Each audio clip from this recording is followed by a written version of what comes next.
And Dave, let's move into that big board that you mentioned just a little bit ago in our LaMelo Ball segment. If you're on YouTube and you didn't see it, make sure to go check out our LaMelo Ball segment. We talked about, could he be the number one pick in the 2020 NBA draft? But we are going to give our way too early big board for the 2020 NBA draft. This is only a top 10. We're not going to go full 25 deep big board on this one. But got to leave you wanting something. Yeah, we're going to give top 10. Dave will give his, I'll give mine. We'll kind of talk about the prospects in general. If you have any thoughts, obviously leave them down below in the comment section. Also, follow us on twitch.tv/MostValuable Podcast, because Dave, if they have Amazon Prime, what can they do now? They can push the Amazon Prime sub. They can sub to Most Valuable Podcast on Twitch. It's like I've been using the Kurt Schilling, why not us? Where it's like Amazon gives you that free money. Yeah. Why not us? Why not us? Why not give it to us? Because we'll be going live for the NBA free agency. That's right. Forgot to pitch that. It's a great pitch. We'll be going live. I'm assuming like 4:30. Yeah, but we'll try to aim about a half an hour beforehand. Give you guys some time to fill up the room. We'll rumor mill around, because by then there'll be some stuff locked in already, and then we'll get like the breaking news. 5 minutes after that something's actually been penned. I hope someone big signs right after the deadline. Yeah, I hope it's not like one of those years where it was like, all right, great, we waited 2 weeks for this signing. It's gonna be brutal. That's what's gonna be, like Kawhi or something. But that's not why they're here. Yep. They're here for the draft. Let's kick it off to you. Go 10-1. 10-1. Give us your top 10 for the way too early 2020 NBA big board. All right. At number 10, I've got the small forward, power forward combo. I mean, he might be one or the other. I'm not really 100% locked in a position. But Precious, coming into Memphis, that team's going to be fucking stacked. I love the team. He's got great size, great length. We'll get more in depth on him, I'm sure, later. At number 9, Isaiah Stewart, the center forward combo going to Washington. At number 7, Khalil Whitney, forward going to Kentucky. At number 6, wait, am I already counting wrong? Number 8, Khalil Whitney. I'm already counting wrong. I apologize, people. It is behind. It's past my bedtime. 10 is Precious. 9 is Isaiah. 8 is Khalil. Number 7 is RJ Hampton, who we just spoke about briefly in the last segment. Number 6 is Jaden McDaniels, going to Washington. Number 5 is Theo Maledon, playing out of France. Number 4 is LaMelo Ball, playing internationally out of the NBL. Number 3, James Wiseman, center out of Memphis. Number 2 is Anthony Edwards, the guard going to Georgia. And at number 1, I've got Cole Anthony, playing out of UNC. Well, and then going right into mine, you know what I just noticed too while you were reading yours? What's that? There was one name on mine that we're like, oh, we're going to look up how to say it before. Didn't look it up, did we? We did not. So I'm not going to say his last name because I'm not going to screw it up. It's all right. Basically, at number 10, I got Nico Manning, guard out of Arizona. Then at number 9, the name I said I was going to look up, I'm just going to say Denis, the guard forward out of Israel. He's playing for Tel Aviv, yep. Tel Aviv. Then at number 8, Isaiah Stewart, the forward center out of Washington. Then at number 7, Theo Maledon, the guard from overseas playing in France. Then at number 6, Ayu Dosunmu, Jet Life, the guard from Illinois fighting Illini, giving some respect to him. Then at number 5, James Wiseman, the center from the Memphis Tigres. Then at 4, Anthony Edwards, guard from the Georgia Bulldogs. Number 3, Cole Anthony, guard from UNC. Number 2, RJ Hampton, guard from NBL Australia. And then number 1, LaMelo Ball, guard weird. from NBL You're Australia. And this is the thing. Yep. I know in the last segment, I said 40% chance he goes number 1. But that's the thing, Dave. If this was a big board, he wouldn't. This was a mock draft, he wouldn't be number 1. But this is a big board. And you think he's the most talented player? Right now, from what I've seen, I would take him number 1. Okay. And the reason why is what I said in the last one is watching all, like, because it's a guard-heavy draft. It really is. And what I saw from all the guards, and mainly from him, is the one thing that set him apart is that passing ability, where all of them seem like they can get to the rock. The one thing I really liked with Cole Anthony was his shot from beyond the arc. But the one thing that LaMelo had that the rest of them didn't really like, they have, but they didn't have it as slick as LaMelo was that passing ability. Yeah. Which I really like, that 3-tool player. No, I mean, he has a gift. I mean, you want to be lazy and just be like, well, he's a ball. Look what Lonzo can do. Of course he can pass well. Brand. Of course he can pass well. He's Lonzo's brother. He had 2 brothers. He had to pass the ball. Exactly. That's the youngest brother game, you know? You don't get the flashy plays. Sharing is caring, Dave. There you go. But no, he really has worked on his ability to pass the ball. He's creative. He has some really flashy passing abilities. It kind of reminds me a little bit of like young Steph Curry when it comes to passing the ball. Like, you get the shit where it's just like, he shouldn't have gotten away with that, but it totally worked because the level of competition's not as good as him. So it'd be interesting to see that at the NBL level and see, if he tightens the gears a little bit, maybe brings the ball handling down a smidge to under control, because he does get a little loose with that. And I'd love to see him be a little more careful with the ball, period. So number 1 is a little high for me. I was going to ask you, why do you have Cole Anthony at number 1? Because we have different number 1s. The guy's a stud. Like, he's a bucket getter straight up. Is it Cole G. Anthony? The G stands for gets? The only thing, maybe. The only thing that I hesitate here is because UNC.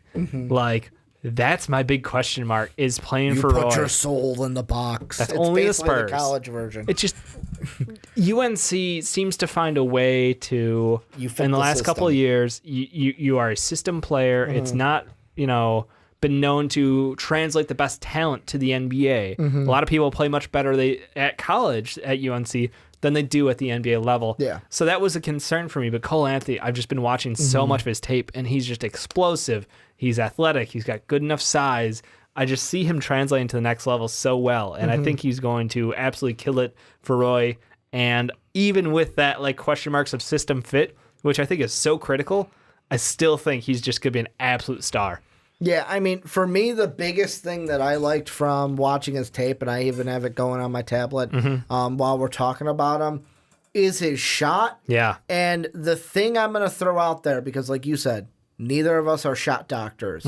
The thing that I look at is with his shot, when he has that flick of the wrist, and he kind of leaves it like this, and part of me looking at it, I'm like, is that good? Like, is that good form? Is that like, should I be looking at it going, man, that's a janky shot? But I mean, it goes in. And the thing that this draft showed us, and I wonder if we'll see it next year, is can you shoot the ball? Because if you can shoot the ball, you're going to be higher on people's draft boards than if you can't shoot the ball. It's so in demand. There's a reason Cam Johnson went 11, which was way too high for most of us, but he could shoot the ball. Like, and that's the thing. Like, same reason why the Warriors went with Jordan Poole. He can shoot the ball.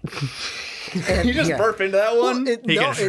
What happens is when I talk, it just sneaks up. It's while I'm talking, it just sneaks right up. It's got a mind of its own sometimes, Dave. Yep. And that's why for me on mine, I almost put him second, but watching RJ Hampton's film, this kid is just like, his driving ability won me over. And I know that I just said the league was shooters this year. That's what I'm saying. But I'm sorry. Like, when I watched it, it's like his like smoothness to get in. He gives that like one strong step. Yeah. And it's like boom, boom, and he's at the rim. And it's like, oh, and it's like same thing with LaMelo. How is he gonna do against grown-ass men in New Zealand? You really like that phrase that I dropped out there. We're going to keep it. Grown-ass men. Yep. In Australia and in those grown-ass Aussies, we should say, in New Zealand and Australia.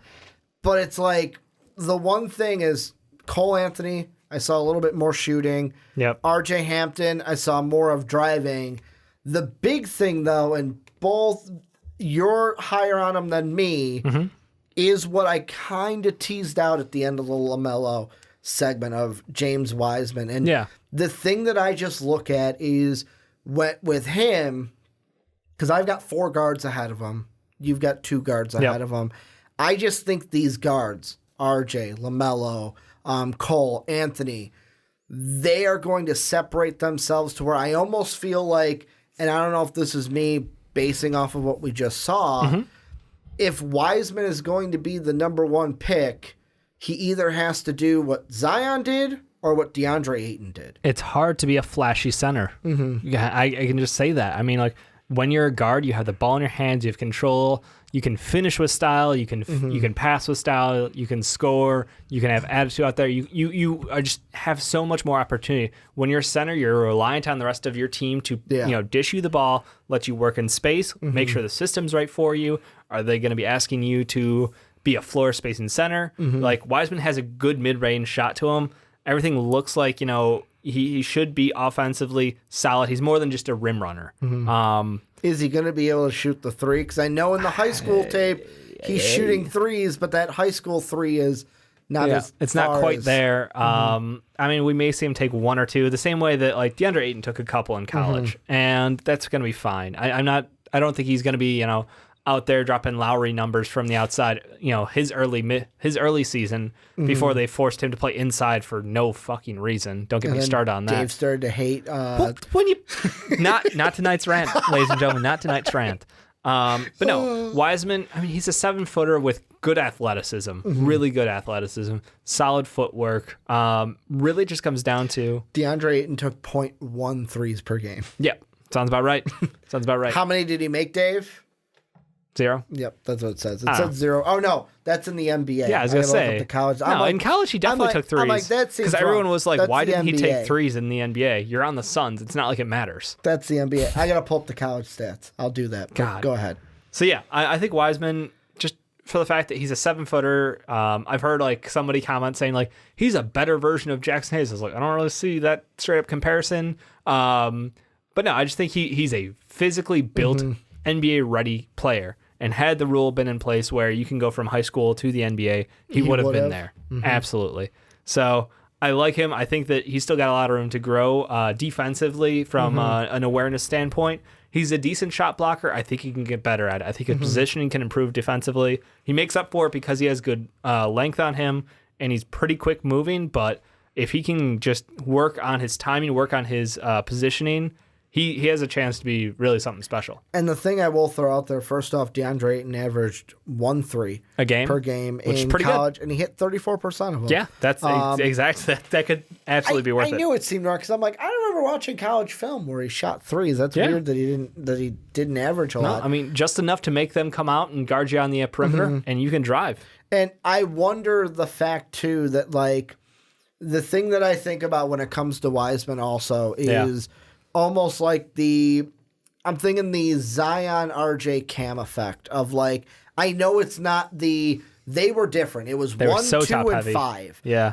This one is basically, and I use 247. That's the site I really like for rankings. You got Wiseman at 1. Then if I scroll down, Precious you got Precious at 14. Yep.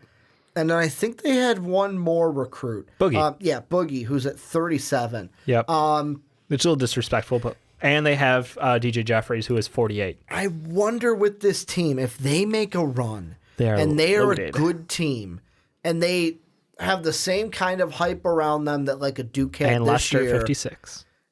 Is that hype going to help a Wiseman out to where like if they go on a run? Dude, this could be a 5 first-round pick again. Basically like 5 Kentucky. players. Yeah, it's I think it could be Kentucky all over again. And that's awesome because Penny Hardaway, dude, you the real MVP. Like, you came back to your home, you worked with the young kids, you built up that reputation. Well, first you work with them as kids, then you build that reputation, you bring in a professional level staff to college in Memphis, and you get that attitude. You compete with big schools, you bring in Memphis back to something, and then you turn around and you're like, hey, James, I know I just coached you. Come on over. Like, that's awesome. And then they basically strung around all these pieces around him who are top talent from high school. The 180 that Dave has played with the city of Memphis. I turn heel, I turn face. I turn heel, I turn face. That's what I do here. Just call you the Miz, I love right? Penny Hardaway. Since I was like 6 years old, I've loved Penny Hardaway. So like you can't take that away from me. He's another one I said to Jake. If he never got injured in 97, what ifs. What would that have been like? The what ifs. But yeah, I'm interested to see if their team, I legitimately of how think good they can. could be, is that just going to boost Wiseman up to if de facto number one? Because here's the one thing I hope for this draft class, is kind of a general thought, is I love Zion. Yep. I loved him all last year. He made the draft boring. I think that's the reason why towards the end you were complaining about this draft class, because we didn't even talk about Zion we didn't want to talk about Zion. No, I would gladly have talked about Zion. But there's nothing new to say. And that's the thing where we knew Zion was going to be number one, whereas the year before, well, is it DeAndre? Is it Luka? Hey, is it Trey? Shut up, Ricky. Basically, that was the debate. Right. Is it Marvin Bagley? No one wanted Marvin Bagley number one. There was a debate at least for number one, mostly DeAndre and Luka, where I want this year's draft to be that same thing. I think there's 5 guys I want to have easily. the discussion of who's going to be number one. Yeah. That's what makes it boring, is when you have who's number one and then who's fighting. Because then Ja locked in at number 2. He didn't lock into 2 until later in the year, though. It was the turning performance that really set him there. Yeah, but even from March I had him. Yeah, but from March to June, when you know the first 3 picks, it's it really, for us, it really kills what you could talk about. Because it's well, we know the first 3 picks. But at the same time, that draft class was fairly weak. Yeah. This draft class looks like it's loaded. Uber top heavy, but it's much deeper at the top, which is fantastic for us. So I'm excited. I think Wiseman could even have a cat college performance and still go pretty high. His numbers might not be absolutely jaw dropping amazing, but it's this dude's got it all. You don't even need to see the 25 or 20 20 plus a night like Zion had. He had 21 right in college. Zion was a 21-point scorer, 22. I feel like he was up there. I'm making you be all the stats man on the tablet. Right. Sorry. I'm fine with being that. The one guy that I want to throw your way, because with me, his film intrigued me. Sure. In mock drafts, I'm seeing, before the Kobe White pick, I've seen way too early's have him mocked to the Bulls, which I was I don't know, but that's my international bias against me, because you're more the international guy than I am. Yeah, Zion was 22.6. Yeah, I mean, in college. I don't think James needs to put that up. I think he can have closer to what Cat did and still be a top pick. The guy I wanted to kind of target is Theo from France. Theo Maledon. Me, he is a guy where, first off, at first I was I watched his 17-year-old film, and then I was wait, is he going to be one of those really young Sekou players? He's not. He's 18 right now. He just turned 18 2 weeks ago. Yeah, he'll be 19, basically fresh off of 19, right before the draft, because his birthday's the 12th. Draft will be around the 20th, so he'll be freshly 19 at the draft. To me, he's an interesting one, because I feel he'll he doesn't score a lot overseas, but the thing that he does well is shoot the ball. Yeah. And I could see a team going, well, he doesn't take a lot of threes per game, but if you're hitting them at a 40% clip, we can teach you how to basically increase that volume to where you're shooting more than 2 a game, to where I look at what he brings and I go, there's going to be a team that falls in love with him and maybe chooses him at 5, 6, 7 compared to going with a college kid like a Nico from Arizona. Yeah, I mean, there's a lot to like about him, and I don't think that the frustration of teams seeing Frank come by and, he was drafted on his defense and his potential to grow. Look, he's so young, he's so raw, but he can play NBA level defense already.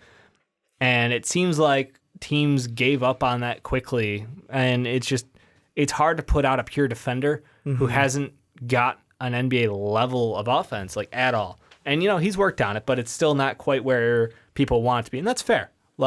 He's a talent who is drafted on potential. I think Maledon's going to have more of what you want to see day one offensively. He's gifted. Shoots 49% from the field, 40% from 3, 86, almost 87. He's had some good performances at tournaments. He's had good performances in the early.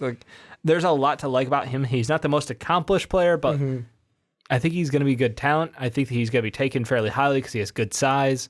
So I'm still saying it's early, but I'm putting him there because that is pretty much what everybody is seeing the same exact thing out of him. Is he's got potential to be able to come in day one and play for you, and it's not going to be a letdown. It's not going to be what we saw out of Frank, where he had that struggle on one half of the court. He's going to be able to come in and hold his own defensively, but give you that offensive power that you're looking for. Who's a guy that you're kind of like, you know what, we haven't mentioned him, and I want to give him some love? How don't you have Jaden McDaniels? For me, it's just one of those things where I only had 10 slots. Yep. And, I mean, I looked at my board, too. Yeah. And there was, who did I have? I had another international player on my board that I took him all. Oh, I had Killian Hayes on my board at 10, and then I took him off because I'm like, I had to put Isaiah Stewart in the board. There's only 10 slots. And I get you, but Jaden McDaniels is a 6'10 and a half, 6'11 maybe kid who has ball handling skills, who can score in transition like a mother. He is athletically gifted. Is he related to he's the a brother. McDaniels? He's a little brother. Okay. He's a little brother. And his dad's a coach, so he's got that ability to. He understands basketball really well. Yeah. Let me put it that way. And he's playing on Washington, and like you said, he is playing with Isaiah Stewart. So they've got a 1-2 punch at the top, which will be really interesting because a lot of people are rating Isaiah Stewart higher than him. Yeah. I know 247 is one of them. But he's got great size. He's got good shooting ability, and he's got great ball handling ability. Like, that's a package that, I'm sorry, I know we're swinging for the fences here, but that's exactly what you want at the top of a draft, is someone with his potential. So right now, I'm putting that in. I feel very confident about him being a top 10 player this year. I really don't see a whole lot of drawback to him because the only thing he needs to do is physically start to add muscle. And that's going to be the next 3 years of his life. Like, that's not something that's going to be overnight in college. He just needs to continue building his body, but I have no problem seeing him do that. Like, I don't think he's going to have the BI level of struggle where BI has not been able to physically get where he needs to be. BI's had some other issues as far as smaller injuries they've come up, and I think team-wise he wasn't maybe set up to succeed. I think Jaden McDaniels is going to absolutely have the ball in his hands and be able to dominate the college level. Yeah, he was one only 10 spots. B, I was like, you know what? He's one where let me see how he plays with Stewart at Washington. Because I like Stewart a little bit better right now, which the one thing I'm confused, Tankathon has Stewart at 17, where I'm like, wow, that's kind of really low. The one guy last guy I want to mention is I fell in love with him before the 2019 draft. Yeah. And he's lower on my board. He's 10, is Nico. Yeah. Going to Arizona. Little bouncy guy.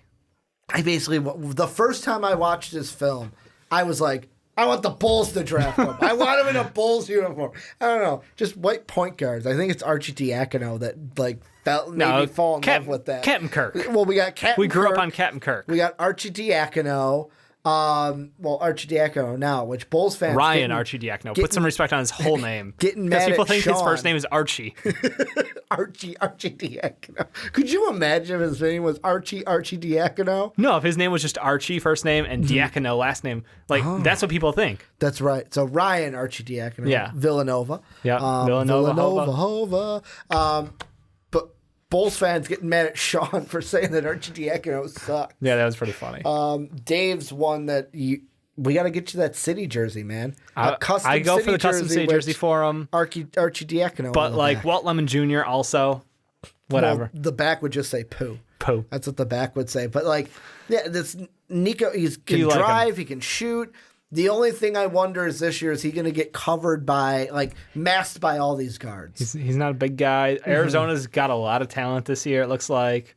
So, I don't know. I'm curious to see how good he's going to be. A lot of people are tossing out the Matt McClung shit against him, which I think is a little lazy. But I don't know. I think right now he could deserve to be a top 10 player.